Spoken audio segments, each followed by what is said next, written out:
সুরঞ্জনা, দোহাই তোমার, তোমায় আজ শুনতেই হবে। এ পাড়ায় আসা মাত্র ভালোবেসে ফেলেছি তোমাকে।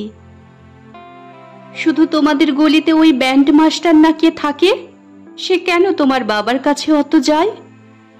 কথা নেই, বার্তা নেই, তোমাদের ছাদে বসে গান গায়। সুর তো মোটেই আসে না। তাহলে কি?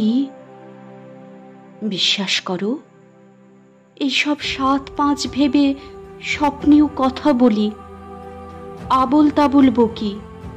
ভয় হয় মা কোন দিন জেগে উঠে সব শুনে নেবে। ওহো, তুমি কাল ফুল ফুল যে শাড়িটা পরেছিলে, তোমায় যা লাগছিল না, কি বলবো আর। না রাগলে বলি, ব্লাউজের লাল রং মিলে ঠিক যেন প্যান্ডেলের ঠাকুরের মতো। আমাদের নব তোমাকে দেখেই বলল, মায়েরই পা ছুঁতে ইচ্ছে হয়। আমি একটু ঘাবড়ে গিয়েছিলাম শুনে।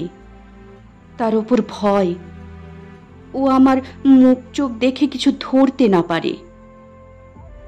এইভাবে বেশি দিন চলবে না জানি। তার উপর তোমাদের স্কুলেও তো এত কড়াকড়ি করে। কাল তো বৃষ্টি এলো, একটুও বাইরে থাকুনি। শুধু আমি সারাক্ষণ কাক ভেজা ভিজে, ওই যে তোমাদের গেটে ফুচকা বিক্রি করে বাবুলাল, আমার এক বোনকে দিয়ে তাকে খোসামত করে, তাও কোনো রাস্তা নেই দেখে হাত পা ধরে নিজেই এই চিঠি দিতে গেছিলাম। কিন্তু কপাল, তোমাদের মীরা নাকি নীরা দিদিমণি হবে, তিনি তখন ছাতি হাতে বেরোচ্ছেন সবে। ব্যাস, আর কোনো সুযোগই পাইনি। তবে জ্বরে সারা রাত দেখেছি তোমাকে।